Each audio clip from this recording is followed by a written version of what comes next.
Bom dia, paz de Jesus a todos, amém? Coisa boa estarmos na casa dele, na presença dele. Coisa boa é, como nós cantamos aqui, obedecer ao Senhor, né? Em tempos que a gente tem visto e vivido que a obediência é como se fosse uma coisa de gente que não consegue pensar por si só, né? A nossa modernidade hoje, a nossa pós-modernidade está pregando isso, né?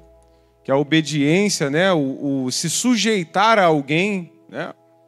É uma característica de pessoas que não podem pensar por si próprias, né? Isso se traduz muito sobre a ideia hoje de não seja mais funcionário, né? Seja patrão, né? Seja dono do seu próprio negócio, né? Seja dono de si mesmo. Nossa, meu Deus, que utopia, né? Dono de si mesmo. Faça o que mandar o seu coração, né? Faça o que você quiser, como se fazer o que quiser fosse um indicativo de liberdade, quando na verdade é o contrário, né? Se eu sou escravo, se eu faço só o que eu quero, eu sou escravo do meu desejo. Mas se eu refreio aquilo que eu desejo e eu mudo aquilo que eu desejo, aí eu sou livre, porque eu consigo arbitrar até sobre o que eu mesmo quero. Então, nós temos visto na mídia, né, na cultura, na sociedade, que a obediência ela tem sido vista como algo de menor importância, ou algo para aqueles que são menos instruídos, ou algo para aqueles que não têm a capacidade de liderar, como se aquele que lidera também não tivesse que obedecer a alguma coisa, não é verdade? E debaixo desse espírito é que eu quero começar essa palavra hoje, irmãos, na carta aos Hebreus, capítulo 12. Carta aos Hebreus, capítulo 12. Nós vamos ler só do 1 ao 3. Hoje tem almoço na igreja, né? Que bênção! E eu quero te incentivar a você a almoçar na igreja, né? Para a gente estar em comunhão, sentarmos juntos, né? Comermos juntos. Às vezes a gente fala assim, não, vou pegar quentinho e vou levar para casa. Às vezes, claro, tem um marido que não é crente, né? Tem uma família que não serve ao Senhor, tem que ter sabedoria. Mas você está com a sua família aí, come na igreja, né? Senta para comer na igreja, né? Tenha comunhão com os irmãos, isso é muito importante. Nós vamos falar um pouco sobre isso. Carta aos Hebreus, todos abriram? Tem a colinha, né? A colinha bonita, né? Abre, por favor, na NAA, só para a gente ler a mesma versão. Por gentileza. Perfeito. Portanto, também nós, visto que temos a rodear-nos tão grande nuvem de testemunhas, livremo-nos de todo peso e do pecado que tão firmemente se apega a nós, ou nas traduções mais antigas, tenazmente nos assedia, e corramos com perseverança a carreira que nos está proposta, olhando firmemente para o autor e consumador da fé, Jesus, qual, em troca da alegria que lhe estava proposta, suportou a cruz, sem se importar com a vergonha, e agora está sentado à direita do trono de Deus. Portanto, pensem naquele que suportou tamanha oposição dos pecadores contra si mesmo, para que vocês não cansem nem desanimem. Vamos orar? Querido, soberano, eterno Deus, nós nos colocamos na sua presença em temor e tremor, para que o Senhor nos oriente nessa manhã, nos instrua, nos ensine a tua palavra, nos conduza, ó Pai, aos pastos verdejantes, às águas tranquilas. Estejamos debaixo do teu cajado, do teu pastoreio. Ajuda-nos, ó Senhor, a compreender a tua palavra e obedecê-la. Faz calar, ó Pai, todas as vozes no meio da sociedade que tentam distorcer textos, que tentam distorcer a tua palavra, que tentam tirar irmãos do bom caminho, para entregá-los a doutrinas falsas, a ventos, a modismos, Queremos estar firmados naquilo que o Senhor estabeleceu desde a eternidade. Queremos, ó Pai, nos apegar a verdades imutáveis. Queremos, ó Senhor, ter uma fé e uma esperança inabaláveis na Sua presença, qual, ó Pai, nenhum homem, nenhuma mulher, nenhum líder, nenhuma pessoa é capaz de nos tirar. Ajuda a Tua igreja, ó Pai, a compreender isso. Ajuda-nos, ó Senhor, pela Sua misericórdia, a compreender essa palavra e a vivê-la para a glória do Teu santo nome. É o que nós oramos e agradecemos em o nome de Jesus. Amém. Amados, o versículo 12 começa por termos a rodear-nos grande nuvem de testemunhas, né? E aí alguns pegam esse texto e dizem que essas testemunhas são as pessoas do mundo que nos observam, para ver se o nosso procedimento condiz com a nossa fé. Mas, se a gente voltar no capítulo 11, quando fala dos heróis da fé, ele começa falando da fé, né, que é a certeza de coisas que se esperam, convicção de fatos que não se veem, e ele fala de heróis da fé, de homens como Moisés, Enoque, Abraão, todos eles, Davi, enfim, que pela fé alcançaram façanhas, fizeram coisas maravilhosas, extraordinárias, e que essas pessoas, esses exemplos que nós temos da antiga aliança, são inspiração para nós hoje. Então, quando ele diz que nós temos a rodear-nos grande nuvem de testemunhas, ele está falando dos mártires, de pessoas que morreram pela fé antes mesmo de nós, de Jesus chegar e de alcançarmos aqui a característica da nova aliança em Cristo Jesus. Então, quando ele fala de grande nuvem de testemunhas, ele está se referindo ao que está no capítulo 11. Até porque, como os irmãos sabem, essa divisão de capítulos e versículos não existia no texto original, certo? Então, só é um mecanismo, uma ferramenta para que a gente ache textos com mais facilidade. Mas, na verdade, a carta é uma carta só, né? Ela vem do início até o fim de uma vez só. Então, quando ele diz que da nuvem de testemunhas, ele está falando de martiria mesmo, dos mártires, daqueles que morreram pela fé lá na antiga aliança, qual o autor aqui de Hebreus cita como exemplo, porque ele está se referindo a pessoas, a uma comunidade que com certeza era composta por judeus e já conhecia a história do seu povo, né, e a história dos seus profetas. Então o autor aqui usa isso como exemplo para que nós nos apegássemos à fé e não aos rudimentos da lei. Então ele diz: portanto nós, visto que temos a rodear-nos tão grande nuvem de testemunhas, ou seja, dados os exemplos que nós temos no meio da fé, no meio de nós, livremo-nos de todo o peso e do pecado. Amados, eu não sei se você, por algum acaso, passa por isso, mas às vezes você pode sentir que a tua própria vida é pesada, né? Que as coisas desse mundo, o mundo, ele nos aperta, ele nos assedia, né? Ele tenta nos tirar do foco, os impostos são pesados, o estilo de vida é pesado, aquilo que a sociedade diz que nós temos que ter é pesado para nós, né? E não é à toa que Jesus, quando comparou servir um senhor ou outro, ele não citou outro a não ser Mamon, o dinheiro. Porque, de fato, nós temos a inclinação a medir os outros pela régua financeira. Tanto que o Tiago, na sua epístola, ele vai dizer: você não pode chegar para um rico aqui, com adornos de ouro, dizer, senta aqui no primeiro banco, e dizer para o pobre, senta aqui debaixo do estrado dos meus pés. Porque isso é acepção de pessoas. Isso é um julgamento segundo homens que Deus não faz.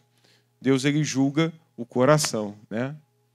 Não importa o que pensam, como diz a canção, né? Vou deixar para trás as minhas limitações, pois o Senhor não vê como o homem vê, mas está atento ao coração. Portanto, nós, como povo de Deus, quando a gente se achega aqui na casa do Senhor, as réguas do mundo precisam ficar do lado de fora. E nós precisamos nos armar com as réguas de Deus e não com as réguas do mundo. não julgar ou privilegiar pessoas porque elas têm maiores recursos financeiros e nem tampouco desprezar aqueles que não têm, porque Deus não julga dessa forma. E como a gente estava falando de peso, às vezes você pode sentir que a tua vida é um peso, muito pela questão financeira, mas também por questões sociais, por questões emocionais, né? Se nós observarmos hoje, irmãos, conforme eu citei alguns aforismos aí da modernidade, a gente diz, né, hoje em dia, seja a melhor versão de você mesmo. Né? Você precisa ser hoje melhor do que o que você foi ontem. Seja o protagonista da sua história. Meu Deus, é utopia atrás de utopia. Imagine o peso que deve ser eu colocar sobre mim uma régua tão pesada, um fardo tão pesado, de dizer que eu obrigatoriamente tenho que ser melhor hoje do que eu fui ontem. Aí você pode dizer, poxa, pastor, mas nós temos que viver melhorando, nós prosseguimos de glória em glória. Sim, é verdade, mas isso não pode chegar ao ponto de quando você cair, achar que a sua história acabou. De achar que porque você cometeu um erro, ou voltou atrás, ou deixou as suas disciplinas espirituais, que você não é mais amado por Deus. Porque a partir do momento que você se apega ao seu progresso, e você coloca no seu progresso uma expectativa muito alta, você tira os seus olhos da graça de Deus. Porque a palavra diz que o cair é do homem. Cair é do homem. Ele não está dizendo que o cair é do demônio, ou do endemoniado, ou do ímpio. Ele está dizendo que o cair é do homem. O homem cai. Tem dias que nós não somos a melhor versão de nós mesmos. Tem dias que nós não somos o melhor que nós poderíamos ser.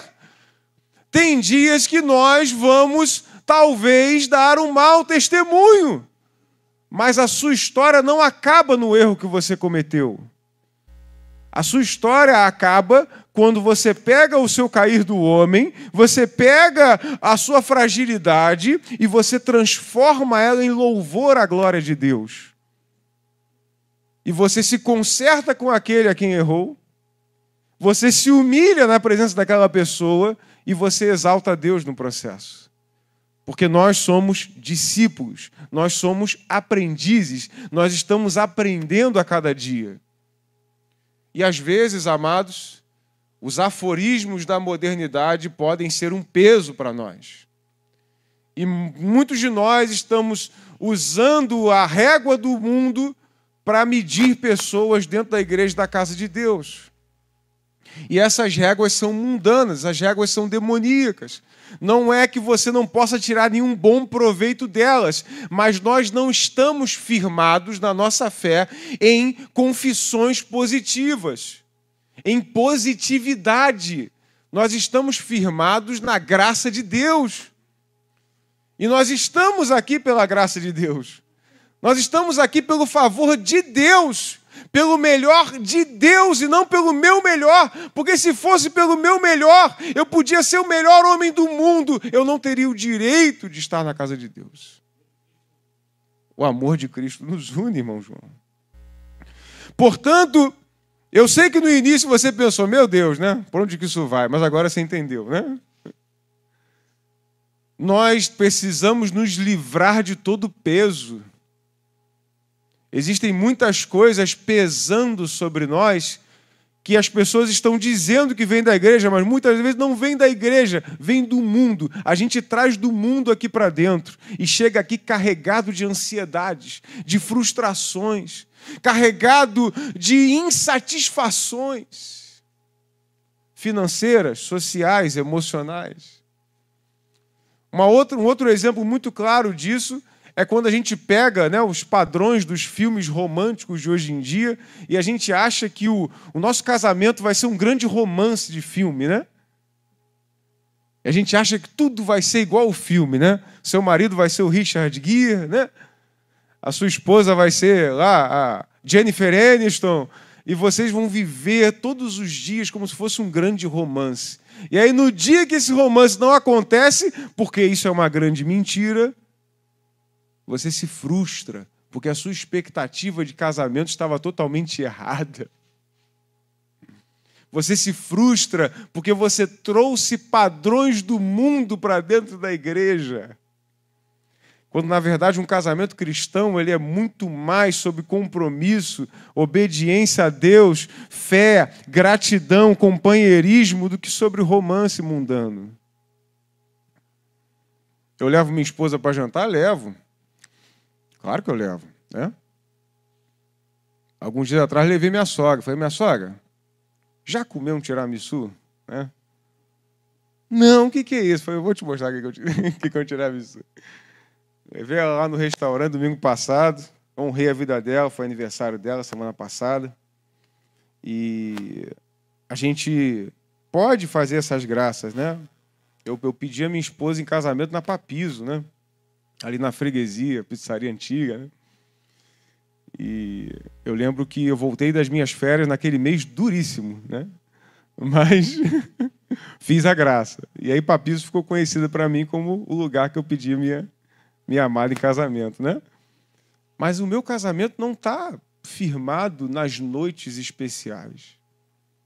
Meu casamento está firmado no dia a dia. Quando eu chego em casa cansado, abatido, triste, e aí eu chego em casa e meus filhos dizem, pai! E saem correndo em cima de mim. Quando a minha esposa fala, amor, como é que foi o seu dia? Tá tudo bem com você? Isso é casamento. Sabe? Então, às vezes, nós estamos colocando pesos em cima dos outros, colocando fardos em cima dos outros, que são pesados. E Jesus já disse, troca de fardo comigo, o meu jugo é suave, o meu fardo é leve. E o que ele diz depois? E vocês acharão descanso para as suas almas. E a pergunta que eu tenho a te fazer hoje, você não precisa responder, é essa. A sua alma está descansada?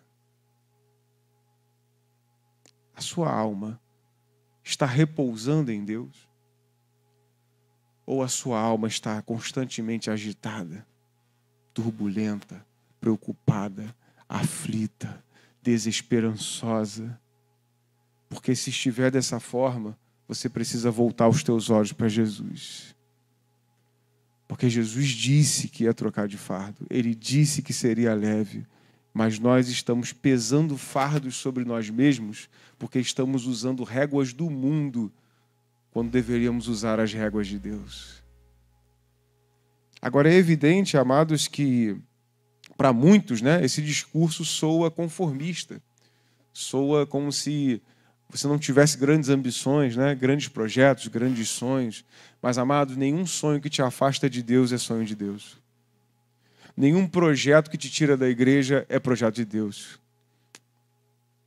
Não adianta orar, pedir para Deus abençoar coisas que te afastam dele. Às vezes você pensa assim, não, mas eu tenho que ser dono de mim, eu tenho que ter uma empresa. Mas se a tua empresa está te afastando de Deus, não foi Deus que te deu essa empresa, não. Foi o diabo, para te tirar da igreja, para te tirar da presença de Deus, para te tirar do caminho do Senhor, para te tirar da presença dele.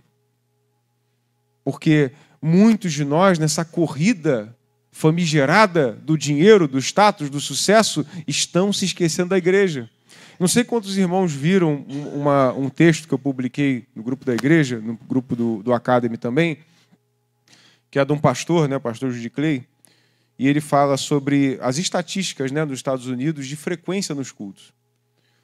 Estima-se que apenas 1/3 da membresia das igrejas ao redor do mundo estão frequentando suas igrejas regularmente. O culto parou de ser prioridade. Estar na igreja parou de ser prioridade. Atender aos compromissos dentro da casa de Deus, os compromissos da casa de Deus passaram a ser vistos como compromissos como quaisquer outros. E da mesma forma que eu domingo posso estar na casa de Deus, domingo eu posso estar na praia. As duas coisas têm a mesma equivalência. Porque eu posso usar algumas desculpas boas. Não, eu preciso cuidar da minha família. Não, eu preciso dar atenção. Não, a não ser que você tenha alguém na sua casa que não é crente, tá, irmãos? Mas se todos são crentes, o melhor lugar para eu estar e cuidar da minha família é dentro da casa de Deus.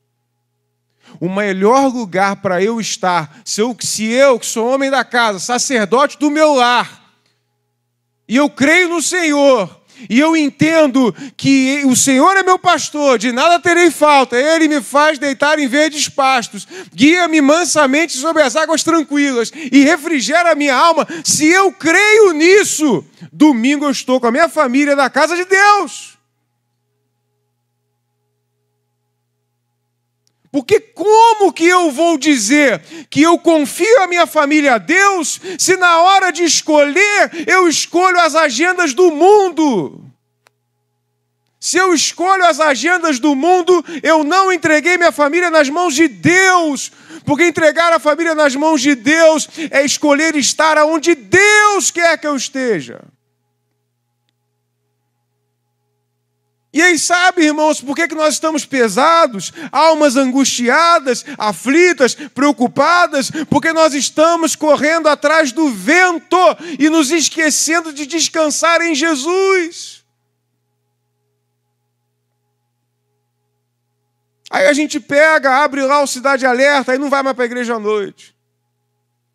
Eu estava conversando com o pastor Hélio na quinta-feira, a gente foi embora aqui meio de comboio, né? Aí eu estou indo, né?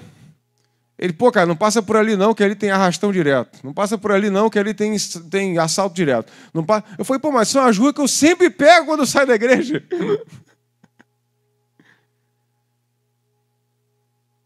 E aí mordeu um novo mosquito, né, no meio do povo, que é assim, muitos jornalistas, inclusive, dizem, né, quanto mais o povo estiver informado, melhor. Eu acho que nós já estamos provando que isso não é verdade, né? Porque saber demais está nos deixando paranoicos. Saber demais está minando a nossa confiança em Deus. Ah, porque teve assalto aqui, teve assalto ali, teve assalto aquilo lá, e você já não bota mais a cara na rua. Porque você está com medo. Eu falei para minha esposa, foi parado na rua. Ah, deixa ali, leva. Leva celular, leva o que for. Ah, mas pagou em 10 vezes, pagou em 20 no Itaú Shopping. Não tem problema, a gente compra outro depois. Leva, porque eu não sou desse mundo. Eu sou cidadão do céu. Tudo isso vai ficar aqui. Telefone bonitinho, roupa bonitinha, carro bonitinho, vai tudo ficar aqui. Aqui, versículo 1 do capítulo 12. Livremo-nos de todo o peso e do pecado. Ou seja, o que a gente falou até agora não são necessariamente coisas que são pecado. Percebe? É só peso. E é aí que o diabo tem atacado a igreja de Deus. O diabo sabe que onde se diz que é pecado, não tem discussão, João. É pecado, acabou o pecado. Ninguém quer pecado para a sua vida. Ninguém quer cometer um erro. Mas quando a gente fala de coisas que estão na zona neutra, na zona morta, a gente não sabe se é, se não é. E aí, por via das dúvidas, o povo de Deus, que adora uma receitinha de bolo, pergunta para o pastor assim, eu posso fazer isso aqui, pastor, tal dia? Não é pecado. Mas, poxa, ao invés de você olhar a linha, aqui está a linha do pecado. Pô, eu vou andar longe da linha. Não, o povo quer andar em cima da linha. Não é não, Flavinha? Quer andar em cima. O povo quer saber qual é a linha do pecado do que não é, mas é para você passar longe da linha. Não é para você ficar em cima dela, porque uma hora vai bambear e você vai cair. Vai cair, porque você é homem, você é mulher, você é ser humano. E às vezes a gente quer perguntar para o pastor qual é a linha, não para andar longe da linha, para andar em cima dela. É igual aquele sujeito que está dirigindo, passa tirando fino do teu carro, né? Anda longe, homem de Deus, abençoado. Esses dias, inclusive, né, Deus me deu um livramento, porque eu sempre ando com o meu carro, trabalho com o meu carro, e nesse dia eu deixei o meu carro na base e fui com o carro reserva. E aí eu, na esquina ali da Santa Luzia, com a Presidente Antônio Carlos, joguei a seta para a direita e fiz a conversão, né, para a faixa. O camarada veio assim reto e bateu na traseira do carro. Bum! Aí paramos o carro lá, né? Saímos, tem que fazer o registro para fazer o EBRAT. Nunca tinha me envolvido em acidente, né? Tudo foi novo para mim. Aí o camarada veio tranquilo, né? Uma estrada velhíssima, cheia de capim nas costas da estrada. E falou assim, não, você me fechou. Eu falei, não, tudo bem, cara. Não vou discutir, né, irmão? Não vou cair nessa, né? Já bateu, o que a discussão vai me render, né? Então, se serve de lição para os irmãos, o que adianta discutir? O prejuízo já foi, né? O prejuízo já foi. E aí, no final das contas, ele falou, rapaz, vamos fazer isso rápido, porque eu não posso pegar sol, que eu acabei de operar a vista. Aí ele tirou o óculos. Estava com a vista desse tamanho, assim, vermelha. Dá vontade de falar assim, criatura do céu. Se você operou a vista, o que você está fazendo na direção, né? Mas Deus me deu um livramento, porque antes com o carro da empresa do que no meu, né, irmão? O carro da empresa, o seguro lá da Localiza paga. O meu tem seguro, mas não é aquele seguro, né, mano? É um seguro, é um mais ou menos, né? Daí me dá dor de cabeça, né? E aí teve a dor de cabeça de fazer os procedimentos, enfim, tudo aquilo que é de direito, mas foi um livramento, porque não foi com o meu carro, né? Graças ao bom Deus. A empresa tem lastro para isso, eu não tenho, né? Eu não tenho. Então, quando a gente está caminhando e a gente fica ciente dos pesos, existem alguns pesos, mas o peso não é chamado de pecado. Então a gente vai negociando. E a gente anda um pouquinho na linha aqui, daqui a pouco sai um pouquinho dela. Tem uma campanhazinha na igreja, aí eu saio da linha. Aí eu fico longe do pecado, aí me consagro, louvo ao Senhor e tal. Daqui a pouco eu estou na linha de novo. Não, vamos ver até onde eu consigo ir, vamos esticando até onde dá. E aí, nessa da gente caminhar nas zonas neutras, o diabo está fazendo a festa no meio do povo de Deus. Porque está tirando um monte de irmãos e irmãs, famílias da casa de Deus, pastor Ulisses. Por causa de quê? Estou cansado. Mas ninguém fala isso na segunda-feira, às 4h30 da manhã, né, irmãos? Quando o mamão aperta, todo mundo acorda para trabalhar. Mas para vir à igreja, estou cansado, estou isso, estou aquilo outro. Ainda bem que Jesus não estava cansado no dia de morrer por nós, né, irmãos? Ainda bem que Jesus não usou desculpas, e ele era o único que podia usar desculpas, ele tinha esse direito, porque ele não era culpado por nada do que se acometeu a ele, mas nós não, nós éramos culpados, e ele morreu no nosso lugar. E às vezes a gente pensa que isso que eu estou falando para os irmãos é peso. Não, peso é o que o mundo faz sobre a tua vida, crente.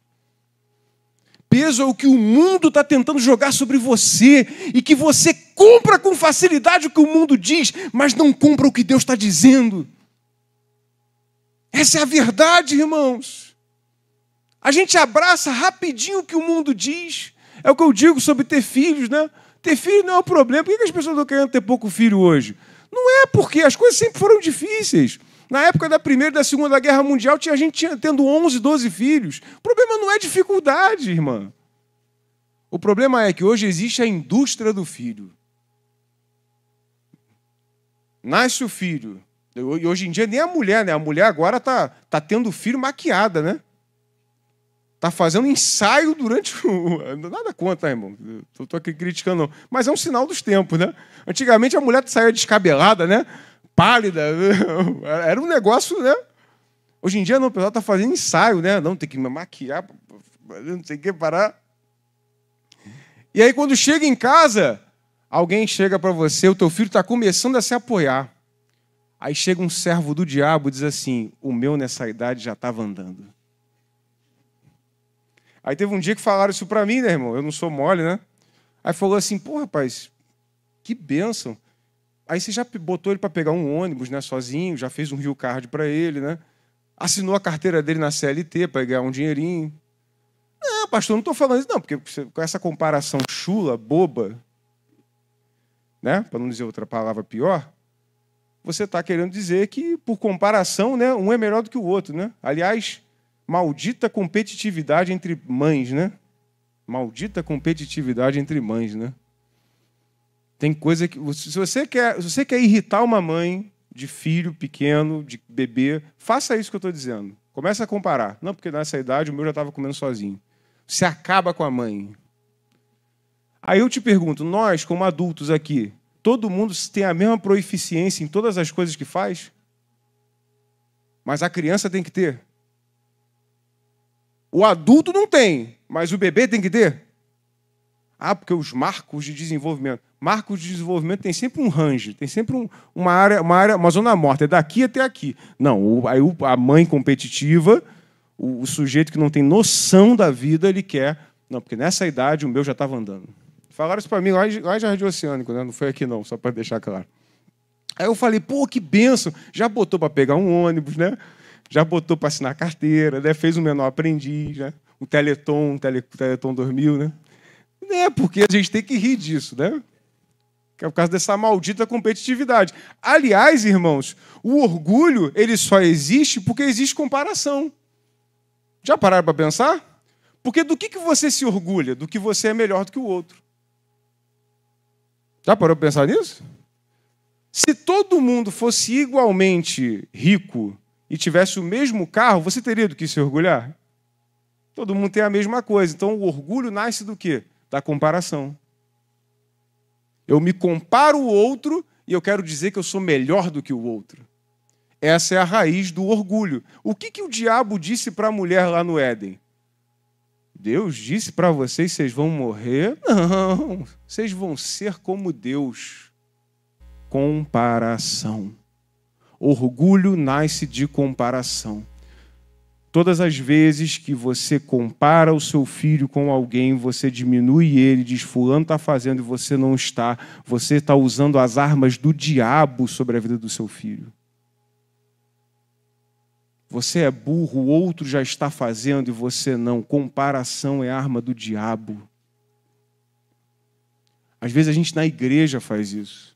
Com os irmãos a gente faz isso. Porque fulano prega de um jeito, o outro prega do outro, um ministra de um jeito, um ministro do outro, a gente faz comparações. O pecado nasceu no Éden através de uma comparação, firmada no orgulho, na semente do pecado dentro do coração do ser humano, que quer o tempo todo se afirmar e dizer que é melhor do que o outro. Quando, na verdade, o que a Bíblia nos propõe é o contrário. Eu olho para o outro não me considerando superior ao outro. Eu olho para o outro considerando ele superior a mim. O contrário do orgulho é a humildade, portanto. Ou seja, eu considerar o outro maior do que eu é coisa de Deus. Eu considerar o outro menor do que eu é coisa do diabo.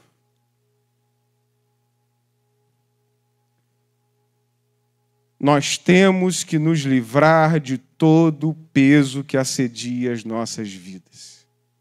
E aí, falando ainda como filhos, mas não citando simplesmente só isso, aí o filho faz um mês. Você fez o mêsversário do seu filho? Aí quando dá 6 meses, já está na creche? Já está comendo? Já bate um pratão de arroz e feijão? Não! Não, porque o meu, na minha idade, na minha época, porque no meu tempo, porque... Aí chega 1 ano. Vai fazer a festinha do garoto ou não vai? A gente sabe que festa de 1 ano para criança não é para criança, é para o pai, né? Porque, a criança não vai lembrar, ela só vai ver a foto. 2, né? Às vezes a gente faz a festa à tarde, o bebê está querendo dormir, a gente está lá, fica para tirar da foto.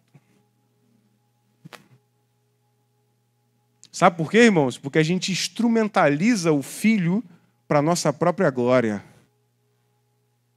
A gente instrumentaliza o filho para o nosso louvor. A gente não está interessado na felicidade do filho, a gente está interessado em mostrar para os outros que o meu filho é melhor do que o seu. E que meu filho faz, e que meu filho lê, e que meu filho é proficiente. E a gente não deixa a criança ser criança. Bota todo mundo aqui dentro da igreja para correr. Todo mundo vai correr igual? Tem gente na primeira... Ai, já deu uma dorzinha aqui, acabou para mim. Outros vão correr até lá no final da rua. Outros vão parar no Chico Mendes. Todo mundo, ninguém é igual, irmão. Por que o bebê e a criança tem que ser? Sabe? Porque é a maldita da comparação. E a gente não pode fazer isso na nossa família, com os nossos filhos, na nossa casa. Nós não podemos fazer isso com os irmãos. Nós não podemos fazer isso na igreja. Nós não podemos fazer isso com nós mesmos. Muitos de nós estão na corrida do ouro, desenfreada, para ficar ricos. porque nós estamos nos comparando com os outros, porque fulano tem 20 e poucos anos, já é milionário. O que eu tenho? Você tem a presença de Deus, cabeção. O amor de Deus te alcançou, redimiu a tua vida, a dívida foi paga sobre você e sobre mim. Nós somos filhos do Altíssimo. E isso não pode ser medido por aquilo que eu tenho, mas por aquilo que eu recebi de graça da parte de Deus. E ele fala do peso e depois fala do pecado. O que é o pecado, irmãos? O pecado tão firmemente se apega a nós. Aqui, no contexto de Hebreus, ele está falando do pecado da covardia, né, irmãos? Porque, se a gente observar depois do versículo 3 da carta aos Hebreus, ele vai falar assim: na luta contra o pecado, vocês ainda não resistiram até o sangue. Ou seja, o que ele está dizendo? Que o fim da nossa luta pelo pecado, no contexto de perseguição cristã naquela época, é você morrer em nome de Jesus e não negar sua fé na hora da morte. Então o contexto é exatamente esse. Então ele está falando, o pecado ele se apega a nós. Qual é esse pecado primeiro? É a covardia de chegar na hora, nega Jesus, senão eu vou te torturar até morrer. E alguém falar, não, tudo bem, eu nego. Porque a gente fala, né? Inclusive eu recomendo um filme chamado Silêncio. Silêncio é um filme de 2017 do Martin Scorsese. Tem outros filmes chamados Silêncio. Silêncio, Martin Scorsese, 2017. Ele fala de alguns padres jesuítas que estão fazendo missões no Japão durante uma inquisição budista. Muito interessante as lições que você pode tirar desse filme. Já recomendei aqui antes, eu sei que ninguém assistiu, mas fica a recomendação mais uma vez, né? Silêncio, do Martin Scorsese. Tem um sujeito lá no filme que se chama Kishijiro. Depois, quando vocês verem o filme, vocês vão lembrar do Kishijiro e vão falar comigo, né? Assista. É com o Adam Driver, o Andrew Garfield, né, que foi o Homem-Aranha, e o Liam Neeson, que é o da Busca Implacável lá, né? O Liam Neeson. Muito bom filme, excelente para reflexão, né? Para reflexão. Então, o pecado que tão firmemente se apega a nós e corramos com perseverança a carreira que nos está proposta. Ou seja, irmãos, se você começou na igreja correndo, hoje está andando e amanhã está se arrastando, daqui a pouco você está se desviando. Não pare de correr. Só que o que o autor vai dizer? Corra com perseverança. Não corra com ansiedade, não corra com comparações, não corra com orgulho, não corra querendo se promover, não corra se achando menor ou melhor do que os outros, não corra clamando a Deus e insatisfeito por aquilo que você tem ou que você não tem, mas corra com perseverança. A perseverança é um fruto da paciência, já dizia o apóstolo Paulo. Você só é perseverante quando é paciente. Quando você aprendeu a esperar. E hoje em dia esperar está muito difícil. Esperar está muito difícil. Eu lembro da época da minha mãe, né? Minha mãe entrava na cozinha às 7 horas da manhã, ficava até às 11 fazendo lá comida, ouvindo o rádiozinho dela, o padre Marcelo Rossi lá, né? Mano. Aí ela parava, assistia Tom e Jerry comigo, voltava. Hoje em dia, 4 horas na cozinha, pastor. E as mensagens que estão chegando no Zap. E o que eu tenho que fazer? A minha vida é uma correria. Ô, palavra do capeta. É do capeta, irmão. Deus nunca quis correria sobre o povo dele. Tanto que ele separa um dia e fala, nesse dia você não vai fazer nada. Dá para eu pensar? O próprio Deus, que não dorme, nem cochila, nem precisa de descanso, sentou um dia e disse, hoje eu vou só contemplar a minha criação. Eu vou só desfrutar daquilo que eu fiz.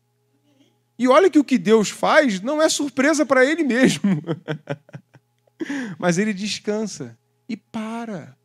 Qual foi a última vez que você parou? O seu coração, sua alma. Qual foi a última vez que você se desligou para se aproximar de Deus? Para contemplar o céu azul, a criação dele. Ele não se surpreende com aquilo que ele mesmo cria, mas eu me surpreendo porque é maravilhoso a criação de Deus. É maravilhosa a criação de Deus. Qual foi a última vez que você e eu fizemos isso? Não é a igreja nem Deus que está jogando peso sobre nós. É o mundo. E a gente precisa se desfazer desse peso para que a gente possa continuar correndo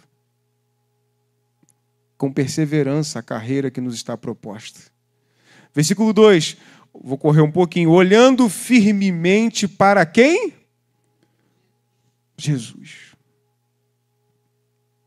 Olhando firmemente para o autor e consumador da fé, Jesus, o qual, em troca da alegria que lhe estava proposta, lembrando, irmãos, do contexto da carta aos Hebreus, que está falando de perseguição, de morrer pelo Evangelho, ele não está dizendo aqui nesse texto que a gente deve abrir mão da alegria como um todo.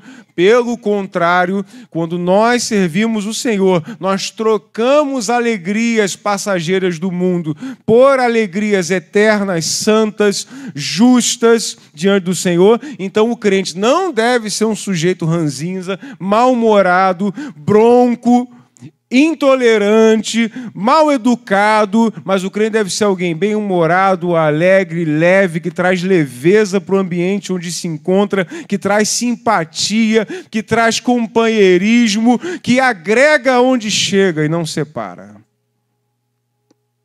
Ele está falando de um contexto aqui de perseguição. Ele está falando, ele trocou o bem-estar da vida dele para morrer. E ele está falando para o povo hebreu, na luta até o sangue, na luta contra o pecado, vocês ainda não resistiu até o sangue. Vai acontecer. Então, lembra de Jesus. Jesus também trocou propostas boas de uma vida tranquila para morrer por nós. E nós devemos seguir o exemplo dele. Ele vai dizer, trocou a alegria que estava proposta, suportou a cruz sem se importar com a vergonha. Aí eu lembro, né, irmão? Sabe por que a gente não faz mais aquela festa de criança? Com cachorro quente, Guaraná Jesus, aquele bolo de 2 metros, né, que é 2 quilos de glacê, né? Meu pai chamava de graxa, né? Porque a gente tem vergonha. A gente tem vergonha. Não vai sair bem na foto, porque hoje em dia tudo tem que sair bem na foto, né? Estou usando uma alegoria para falar de algo maior, tá, irmão? A gente quer sair bem na foto. Nós estamos vivendo a era da aparência. A gente não quer ser feliz. A gente primeiro tem que mostrar para o outro que a gente é feliz. E a gente acha, na nossa loucura, que depois de mostrar para o outro que a gente é feliz, nós vamos ser felizes de fato. Mas você nunca chega nessa felicidade. Já pensou, pensar? Já parou? Já percebeu? Você nunca chega, sabe por quê? Porque quando você posta a tua fotinho lá no Instagram, todo feliz da vida, você vê uma melhor. E a comparação do diabo te mata. Mas quando você está só preocupado em ser feliz, às vezes postar é algo secundário. Às vezes você nem tem tempo para postar. Você está curtindo. Mas cadê os registros, pastor, daquilo que eu vivi? Está entre as pessoas que estavam ao seu redor. Os íntimos, que são os que mais importam. São os que vão estar com você, talvez em momentos mais difíceis da sua vida. Mas para quem você quis mostrar que estava bem, talvez nem se importe com você.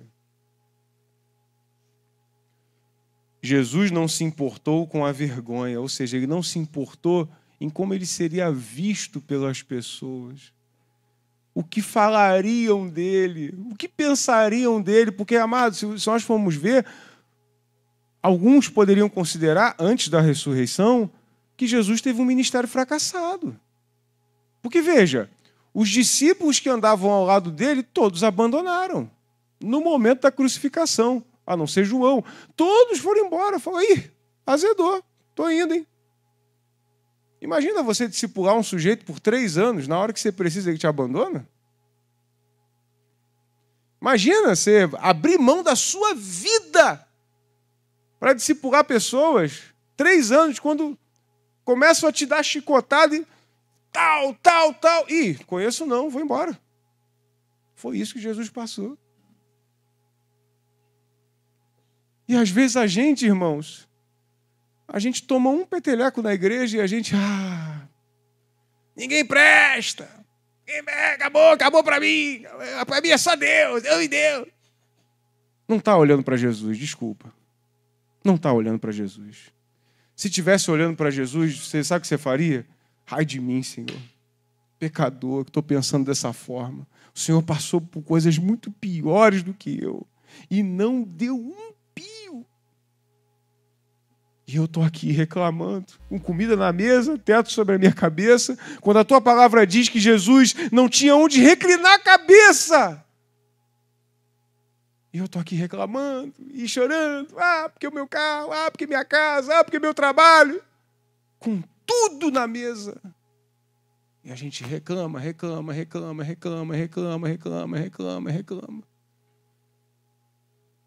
Quando Jesus passou por coisas infinitamente piores. E alguém pode dizer assim, mas pastor, nós nunca vamos ser como Jesus. É verdade. Verdade. Mas não é por causa disso que a gente vai desistir de correr. Porque a gente tem um exemplo. O que a palavra diz que é exemplo? É Jesus.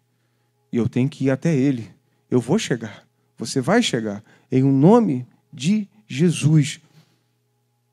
Mas você não pode correr com as ferramentas e as armas do mundo. Tem que correr com as armas de Deus. Tem que correr com o ferramental, com o equipamento que Deus te dá e não com o que o mundo te dá. Ele não se importou com a vergonha. Não se importou com a vergonha. E aqui que a palavra vai dizer... E agora está sentado à direita do trono de Deus. Como o John Piper diz, ele é a expansão do amor do coração do Pai. Para quem joga videogame, ele é a DLC, né? Quando você tem que comprar alguma coisa no jogo para você ter mais coisa, tá, irmãos? Para quem não sabe. Inclusive, é a pior coisa que inventaram. Versículo 3. Portanto, pensem naquele que suportou tamanha oposição dos pecadores contra si mesmo. Para que o quê? Vocês não cansem, nem desanimem. Quantos desanimados temos no nosso meio? Quantos cansados de servir ao Senhor? E aí, às vezes, a gente pensa assim, como é que a gente vai resolver o cansaço e o desânimo da igreja? Já sei. Vamos encher isso aqui de evento. Já sei. Vamos promover dinâmicas. Já sei. Vamos chamar não sei quem para fazer não sei o que lá, fazer não sei o que. Quem sabe a pessoa fica. A Bíblia não diz isso. A Bíblia diz, sabe qual é a receita para não cansar e não desanimar?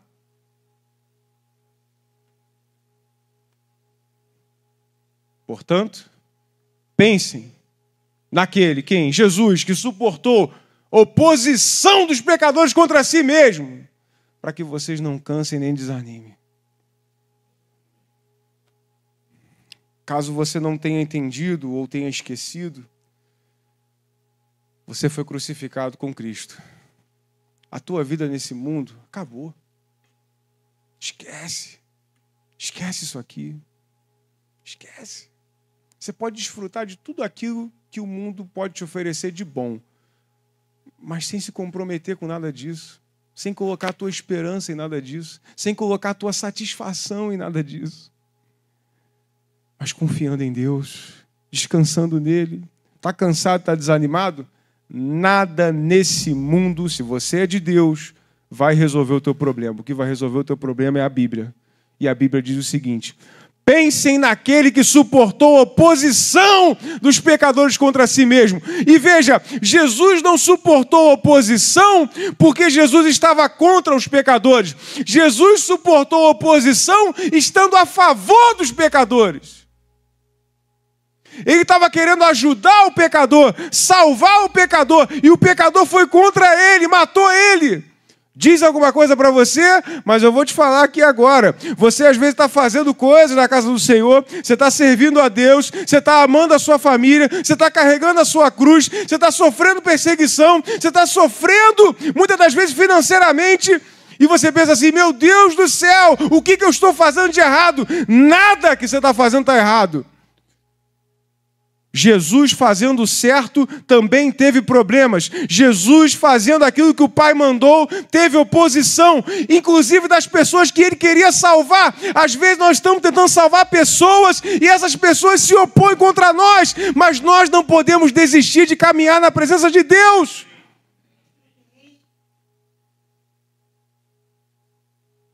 Às vezes a gente pensa, eu fiz, eu me dediquei, eu não sei o quê, e o que eu recebi? Falaram mal, criticaram, bem-vindo ao barco, acontece mesmo, mas Jesus também sofreu isso e não parou. E não parou. E você também não pode parar. Nós não podemos fazer parte dessa maldita estatística de pessoas que só estão arroladas no livro de rol de membros, mas que não estão no livro da vida, servindo a Ele com amor e santidade. Defeitos, todos nós temos. Todos nós temos. Sem exceção. E como um jargão conhecido, se você encontrar uma igreja perfeita, não entra lá que você vai estragar ela. Mas aqui é a comunidade de remidos. De pecadores que encontraram favor. E se nós encontramos favor, nós devemos multiplicar favor sobre os outros. Porque o perdão de Deus não é incondicional. Ele requer arrependimento. E Ele requer que você perdoe a quem você ofendeu, para que Ele também te perdoe.